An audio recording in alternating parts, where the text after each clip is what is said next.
Отже, в нас є задача відрендерити відео з After Effects. Скажімо, в моєму випадку треба отаку от історію зробити. Для цього я заходжу в Composition, вибираю Add Render Queue.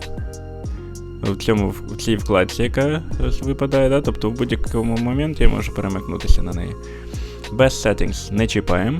Вибираємо Lossless. Це вікно, в якому ми вибираємо той формат, якому мені треба вивести відео. Я вибираю для себе QuickTime, бо я збираюсь вивести на прозорому фоні. Для цього мені треба QuickTime, Move File з альфа-каналом. Тобто я вибираю Channels, RGB плюс Alpha. А тут має бути формат Options Codec, типу, да? Animation. Якщо Animation там не стоїть, то ми вибираємо формат Options, да? І в списку Video Codec вибираємо саме Animation. Натискаємо ОК. Аудіо тут мені не потрібно, відповідно Audio Output Off. Підтверджуємо.